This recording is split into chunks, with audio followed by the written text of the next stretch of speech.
Bonjour à tous, bienvenue dans cette nouvelle vidéo sur ma chaîne YouTube et on se retrouve aujourd'hui pour vous parler de mes achats comics du mois d'août. J'ai plein de choses que j'ai pas pu recevoir parce que malheureusement Panini et je crois que pas mal d'autres éditeurs ont aussi des problèmes là-dessus d'approvisionnement de papier en ce moment, ce qui fait qu'il y a des titres qui sont repoussés, décalés, etc. Donc c'est assez compliqué pour vous présenter certaines sorties. Et j'avais suffisamment de comics à vous présenter, on va dire, pour une vidéo assez sympa qui normalement devrait pas être trop longue. Mais juste un petit encart, je travaille toujours sur la vidéo DC Rebirth qui arrive, mais ça sera une vidéo très longue parce que j'ai commencé à écrire un peu ce que j'allais vous dire, etc. Et c'est très long, donc je sais pas si je vais la faire en un seul bloc, je vous la ferai certainement en deux blocs. C'est pour ça qu'elle prend un peu de retard. On en reparle très très vite, elle arrive très prochainement sur la chaîne YouTube. Restez bien abonnés si jamais ça vous intéresse, où je vais revenir sur tout DC Rebirth. Autant vous dire que je pense que ça ne tiendra pas en une seule vidéo. Et je me demande même là d'ailleurs si je suis pas en train de tendre à peut-être 3 vidéos. Donc on en reparle d'ici là. Dites-moi ce que vous en pensez dans les commentaires. Mais là on part sur des vidéos qui presque va durer une demi-heure chaque fois. Donc ça fait beaucoup après ça fait beaucoup en plus si jamais je continue. Donc à voir. On en reparle. En tout cas aujourd'hui on va parler de mes achats comics avec 4 comics. Très intéressant pour des raisons très diverses. Alors on va commencer par le premier qui est un comics extrêmement intéressant. Parce que c'était un comics que j'avais absolument pas prévu d'acheter. Et je le dis honnêtement, ce comics là normalement je ne devais pas l'acheter. Parce que je suis pas un grand fan de Black Widow. Et Black Widow, même si en plus j'ai pas aimé particulièrement le film, j'en ai fait la critique sur ma chaîne, j'ai pas surkiffé. Et donc ben, j'ai eu qu'une seule envie, c'est de vous présenter un comics sur Black Widow. Parce que, il faut le savoir, donc ce comics là, je vais vous parler de l'édition après. Ce comics-là a été élu meilleure série, je crois, ou meilleure nouvelle série, je sais plus, mais en tout cas a remporté un Eisner Awards, qui est la récompense ultime pour les comics aux États-Unis. Et d'habitude, il y a plein de trucs, etc. Bon, honnêtement, j'ai pas été intéressé particulièrement par ce qui était annoncé et ce qui était proposé. J'ai donc décidé, entre guillemets, de regarder quand même la liste. Donc par exemple, il y a eu Pulp de Ed Brubaker qui a été élu aussi, mais bon, je n'aime pas Sean Phillips, donc je ne vais pas, je vais pas prendre ça. Et c'est assez rare qu'une série Marvel soit récompensée. En tout cas, ces dernières années, c'était beaucoup de l'indépendant. Et là, ils ont récompensé une série Marvel.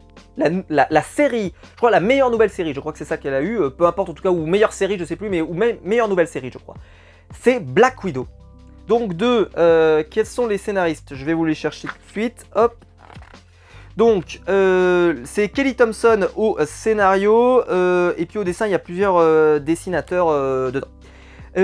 Et c'est la série qui a été élue. Alors, déjà, petite surprise, donc si vous l'achetez dans le commerce, vous aurez cette couverture, vous. Je vais vous montrer, c'est celle-là que vous aurez, voilà, qui est plutôt sympathique, mais j'avais vu cette couverture sur le shop de Panini, je la trouvais absolument belle, faite par notre dessinateur français Olivier Coipel, rien que ça, et elle est absolument magnifique, je vous laisse en juger, mais je la trouve absolument magnifique. Donc c'est un tirage limité à 300 exemplaires, clairement ça vaudra pas beaucoup plus cher, parce qu'en plus déjà le comic est vendu un peu plus cher de base. Alors il n'est pas vendu vraiment plus cher, c'est juste qu'il y a les frais de port déjà, qui sont pris dedans, donc en fait, en gros ils vous font payer le comics plus 3-4 € de frais de port, donc en gros ça vous revient à peu près à ça. Et par contre les frais de port sont inclus dedans, on pourrait dire, si vous le commandez, vous regardez, les frais de port sont inclus. Et donc je l'ai commandé, je l'ai pas encore lu, je l'ai reçu il y a juste, je crois que je l'ai reçu hier ou avant-hier, je ne sais plus. Bah, je suis super content parce que je vais pouvoir le lire. Alors, je l'ai acheté vraiment parce qu'il a été nominé aux Eisner, sinon je l'aurais jamais acheté. Donc c'est mon premier et unique comics Black Widow, parce que j'en ai pas d'autres. C'est pour ça d'ailleurs que je l'ai un peu pris, parce que vu que j'avais pas de comics Black Widow, je me suis dit c'est l'occasion ou jamais d'en acheter un.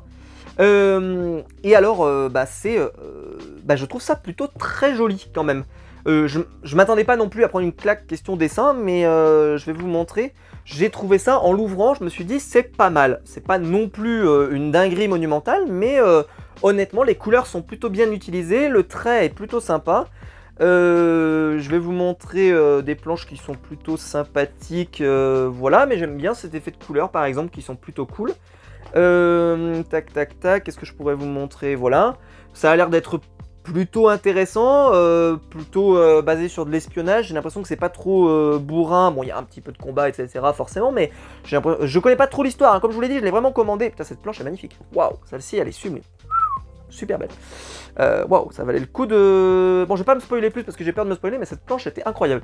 Voilà, en tout cas, j'ai hâte de le lire parce que franchement, c'est une série que je suis super content d'avoir acheté. En plus, voilà, une édition un peu collector comme ça, bah, c'est sympa. Je sais pas si la série durera très longtemps aux États-Unis, mais en tout cas, j'aurai le premier numéro. Je sais pas si j'achèterai la suite, mais j'ai le premier numéro et c'est sympa. Voilà. Ensuite, un comics indépendant, et après on reviendra sur du mainstream, avec un comics que j'ai commandé, j'étais en désespoir, je pensais qu'il sortirait jamais.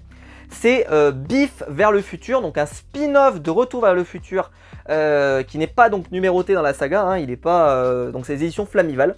J'ai tous les numéros de Retour vers le futur qui ont été édités par Flamival, j'ai tous les tomes, et c'est réservé uniquement aux fans de Retour vers le futur. C'est-à-dire que ça n'est pas du tout intéressant pour des personnages, pour des gens qui ne connaissent pas Retour vers le futur ou qui ne sont pas intéressés. Je fais la même comparaison avec la série Sons of Anarchy, que j'ai en comics, que j'adore, vraiment je l'adore, je trouve que le comics est génial. Mais par contre, vous n'avez pas lu, enfin vous connaissez pas la série, ça ne sert strictement à rien. C'est des épisodes qui bouchent les trous de la série, donc si vous n'avez pas lu la série, vu la série, déjà ça va vous spoiler comme un goret. Mais surtout ça n'a pas d'intérêt, c'est que ça raconte des trucs qui sont vraiment secondaires, qui sont pas intéressants. Et ben là c'est pareil. Mais celui-là, pourquoi je le voulais absolument, c'est que ça nous raconte le voyage de Biff, quoi. Ou quand il revient dans le passé, et vous savez, hein, dans Retour vers le futur 2, donc le vieux Biff vient donner l'almanach des sports au jeune Biff, qui ensuite crée une réalité alternative dans laquelle il est tout puissant. Et je vais vous dire un truc, c'est que je trouve que c'est particulièrement bien dessiné. Cette planche là par exemple, je la trouve très belle. Parce que souvent sur les comics un peu indépendants comme ça, bah, les dessins sont pas beaux. Et là, j'ai absolument rien à dire sur le dessin. Je trouve que c'est... si je devais acheter un comics de Retour vers le futur, je m'attendrais à acheter ça. Ouais, je m'attendrais à acheter ça. Parce que c'est vraiment super. Et donc... Ce qui est super avec ce tome, alors je l'ai déjà lu parce que celui-là je voulais pas attendre, c'est qu'on voit toute l'histoire de tout ce qu'on n'a pas vu dans le film, c'est-à-dire comment Biff est devenu l'homme tout-puissant qu'on connaît. Et donc on va le voir, bah, il est horrible, il est riche, il est horrible et tout. Et j'ai envie de dire, si vous n'avez pas acheté la série principale, vous pouvez acheter celui-là à part. Il est vraiment à part. Et il se lit hyper bien. Et je pense même d'ailleurs que c'est peut-être celui que j'ai préféré de tous, quasiment. Parce que j'ai adoré.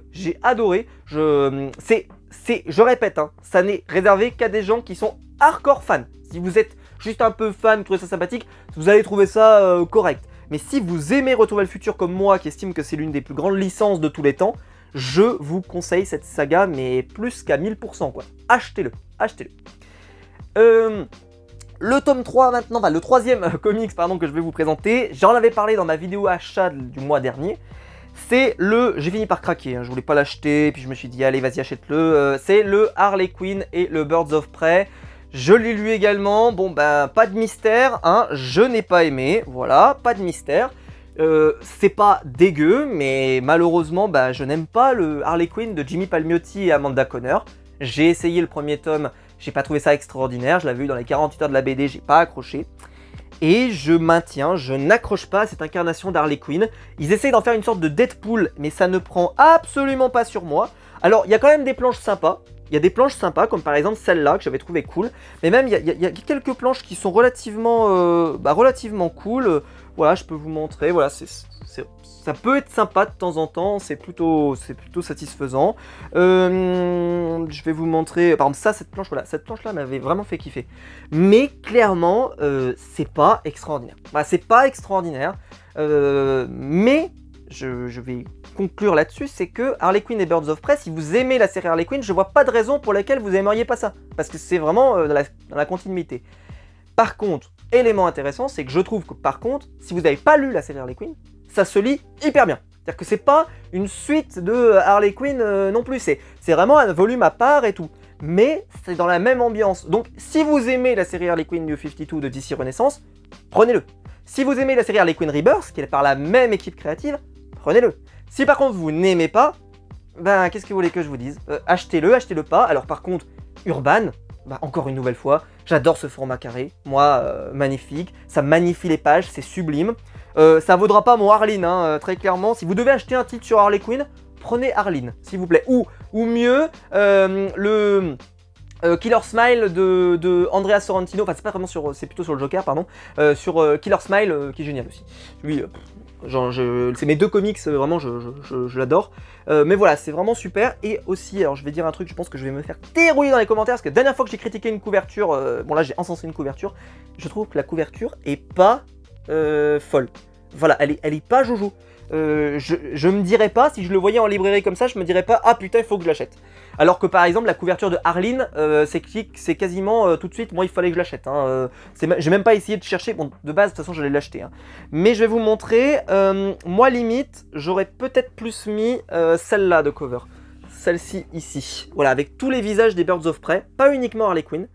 Et je la trouvais plus sympa, je sais pas, je la trouvais plus cool, ça donne plus une idée aussi de ce qu'il y a dedans, et je trouve du style aussi qu'il y a dedans. Sinon, qu'est-ce qu'ils avaient d'autre? Ouais, enfin celle-là, je sais pas pourquoi, elle me plaît bien. Voilà, celle-ci, elle me plaisait mieux. Bon, après c'est un choix d'Urban, voilà, c'est vrai qu'elle fait très noire, alors après ils ont fait un effet brillant qui peut être sympa et tout, mais je sais pas, j'ai pas eu le coup de cœur. Je le verrai en librairie, j'aurais pas le coup de cœur, contrairement à Arline. C'est-à-dire que vous mettez celui-là et Arline de chaque côté. Arline, elle est incroyable avec le visage en sang comme ça, mais tu fais oh magnifique. Bah celui-là, bah pas tellement en fait. Enfin, bon. Voilà, prenez-le pas, je sais pas trop quoi vous dire. C'est pas affreux, hein, mais si vous aimez Deadpool, peut-être d'ailleurs que ça vous plaira, d'ailleurs. Réflexion intéressante, d'ailleurs, peut-être, je sais pas. Je ne sais pas trop. Mais voilà, je suis pas un hyper fan de Jimmy Palmiotti sur Harley Quinn, je suis désolé, jetez-moi des cailloux pour ça. Mais malheureusement, c'est pas ma cam. Et on termine avec un dernier volume, et c'est un volume d'occasion. Je vous parle assez peu de mes volumes d'occasion. Mais là, il fallait que je vous en parle. J'ai acheté, parce que je scrute très régulièrement sur Momox, les éditeurs, on va dire, indépendants que j'aime bien, comme iComics, comme Delcourt, et que je suis un petit peu, et comme ça, et Bliss aussi, et je regarde de temps en temps s'il y a des offres promo, c'est-à-dire avec des belles offres promo, sur certains volumes, parce que je peux pas tout acheter, et voilà, il y a un moment, ça se complique. Et ce qui fait que quand il y a des promos sur ces volumes indépendants, bah ça vaut le coup parce que c'est des séries qui sont pas prioritaires dans mon budget. Mais par contre, quand tu as des fois moins 20, moins 25%, moins 30%, j'ai même eu des fois des trucs incroyables à moins 50, moins 60% sur Momox. Les comics sont relativement en bon état, je vais vous montrer avec cet exemple-là. Et je regarde régulièrement. C'est-à-dire que je tape iComics, Bliss, je tape même plus Bliss Comics parce qu'il s'appelle Bliss maintenant, juste Bliss, et puis je tape de temps en temps un peu Urban, mais c'est rare parce que j'ai tout maintenant sur Urban, donc peu de choses m'intéressent. Et un peu Glénat, mais ils sortent plus grand chose, donc et puis depuis que j'ai fini les Thor 44, c'était la seule série vraiment que je voulais finir. Le reste, voilà, j'ai pas surkiffé. Des autres éditeurs, en gros, je suis pas tellement. Même s'ils font des choses intéressantes, je suis pas tellement. Et iComics, ils ont sorti ça. Ils ont sorti ça, c'est l'Omnibus tome 0 des Tortues Ninja, que j'ai acheté il y a à peu près un mois, et j'ai complètement zappé de vous le présenter. J'ai complètement zappé, je l'avais mis sur une pile. Et vu que j'avais pas prévu de le lire tout de suite, parce que voilà, c'est pas prioritaire, parce que je vais vous expliquer pourquoi, mais je l'avais complètement zappé. Je l'ai depuis quasiment début juillet, je crois, même plus, peut-être même depuis juin, peut-être même. Vraiment, j'ai complètement zappé de vous le présenter, donc j'en profite maintenant. Donc je l'ai payé, pour information, il est à 49,90, prix éditeur. Je l'ai payé 39 €. Voilà, 39 €, 10 € de moins. Et en sachant que sur Momox, il n'y a pas de frais de port, hein, donc c'est 39 €, frais de port compris. Et là-dessus, clairement, ça valait le coup, hein, parce que 39 € pour ça, ça valait le coup. Alors, je vous le montre. Voilà, alors pour les fétichistes, hein, voilà, il est un petit peu ébréché ici. Il est un petit peu ébréché ici. Voilà, mais honnêtement, voilà, et le comics est en parfait état pour être lu. D'accord, il n'y a pas de, regardez, il n'y a pas de dessin à l'intérieur, il n'y a pas de page qui s'arrache, ou... Enfin, voilà, après, il y a des gens qui sont vraiment psychopathes de l'état des bouquins. Momox, c'est pas forcément toujours conseillé si vraiment si vous êtes psychopathe là-dessus. Par contre, si vous êtes, voilà, si ça vous dérange pas, moi personnellement ça me dérange pas tant que c'est pas trop grave et que ça n'empêche pas de pouvoir lire correctement. Et donc je l'ai acheté. Alors je l'ai acheté parce que tout le monde dit, ah, et en plus depuis, alors pour info, il est plus dispo, je crois, il commence à tomber en rupture un peu partout. Et en fait le truc, ce qui est marrant, c'est que j'ai essayé les Tortues Ninja. J'en avais parlé sur la chaîne. J'ai acheté le tome 1. Et j'avais acheté l'histoire secrète du Kung Fu. L'histoire secrète, je l'avais trouvé plutôt sympa, pas très bien dessinée. L'histoire m'avait pas non plus mis, voilà, j'étais pas non plus tombé de ma chaise en lisant ça, parce que de base, je suis pas fan des Tortues Ninja. Je n'ai jamais regardé les Tortues Ninja quand j'étais gamin. Je vous le dis tout de suite, c'est une série que je ne connais pas. C'est-à-dire que j'ai pas cet affect que peut avoir des gens comme moi, par exemple, avec Retour vers le futur. L'exemple parfait. Moi, avec Retour vers le futur, c'est ma vie, c'est ma bible. Là, avec Tortues Ninja. Moi, je regardais Yu-Gi-Oh! Quand j'étais gamin. Ouais, je regardais Dragon Ball. je regardais Full Metal, je regardais Naruto, je regardais Martin Mystère, voilà, ça c'est des séries qui ont marqué ma vie. Ça n'a absolument aucune place dans ma vie, rien. Donc ce qui fait d'ailleurs que je n'ai pas un a priori négatif, je me dis pas c'est une série pour gamins, etc. parce que je ne connais pas. Donc ce qui fait que par contre je ne connais strictement rien. Et quand j'avais lu le tome 1, alors déjà le tome 1 je l'avais trouvé pas bon, je m'étais fait chier en le lisant, mais alors comme un rat mort. En plus il y avait une équipe là et tout, c'était ridicule, en plus c'était pas hyper bien dessiné, je le dis honnêtement, j'avais trouvé ça pas super Jojo. Et donc j'ai acheté ce tome 0 parce qu'on m'a dit il faut lui redonner une seconde chance parce qu'il paraissait bien, etc. etc. Je veux bien vous croire, Sullivan la vend extrêmement bien sur sa chaîne iComics. Et donc là-dessus, pas de souci, hein, il la vend très bien. Et il donne envie de la lire, bien sûr qu'il donne envie, il donne super envie. Et plein de youtubeurs en ont parlé en bien, en disant que c'était même la meilleure série de super-héros, enfin la meilleure série de comics quasiment actuellement. Bon, clairement, moi je suis pas du tout dans cette optique-là, parce que je suis désolé, je vais peut-être être méchant pour certaines personnes, mais c'est pas mon cas, enfin en tout cas pas dans ma bouche, mais la série Tortue Ninja, voilà, c'est pas, je me presse pas non plus pour l'acheter, quoi. Et donc j'ai décidé de lui redonner une seconde chance. Alors ce sera pas prévu d'être lu tout de suite, parce que ça vous imaginez bien, hein, voilà. Je l'ai acheté parce que justement, voilà, il y avait une belle offre, je vais le mettre dans ma bibliothèque, comme j'ai fait avec les Omnibus Earth X, que je n'ai toujours pas lu, ça fait... record du monde, hein, ça fait 7 mois que je les ai, 140 € le bazar là, je les ai toujours pas ouverts, je sais toujours pas de quoi ça parle.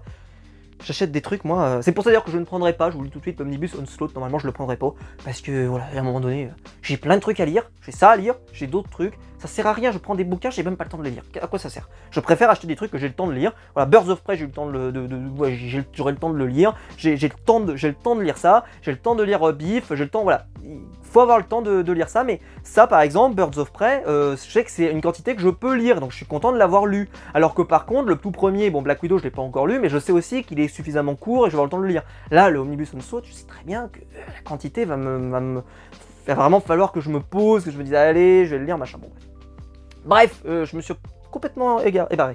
Et donc, ce comics-là, il valait 150 balles sur les marketplaces, et puis ils l'ont réédité, et il est retombé en rupture, comme je vous expliquais tout à l'heure.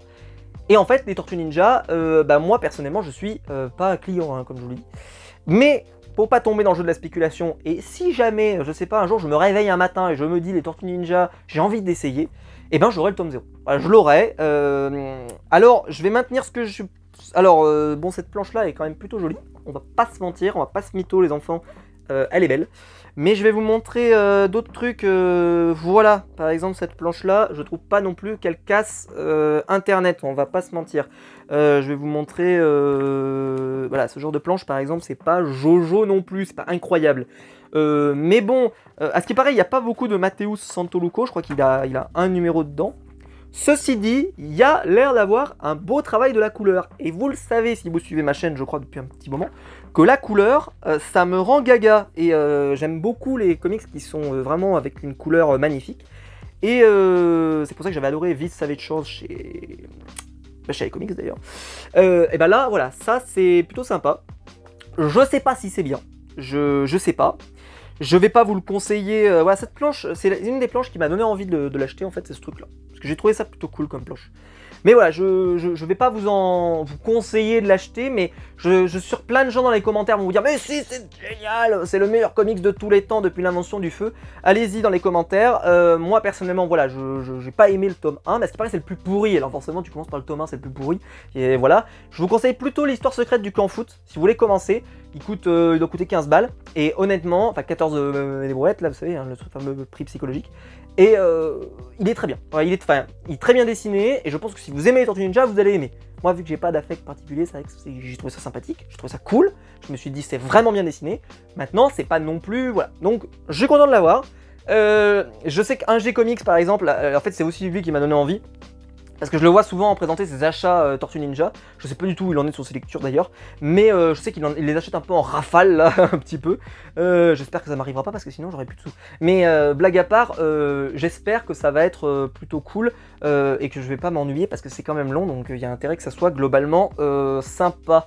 Voilà, mais en tout cas je vais pas le lire tout de suite. Je vous le dis tout de suite, ça va aller dans la pile de lecture. Voire même pire, ça va aller dans la bibliothèque. Et un jour, ça sera lu. Quand j'en sais rien. Mais ça sera lu. Voilà, écoutez, j'espère que la vidéo vous aura plu. Si c'est le cas, vous pouvez la liker, vous pouvez vous abonner, vous pouvez la partager sur les réseaux sociaux. Il y a le bouton rejoindre juste en dessous pour devenir membre soutien et soutenir ces vidéos, et je vous en remercie. Et quant à nous, on se retrouve très vite pour une nouvelle vidéo sur ma chaîne YouTube. Ciao!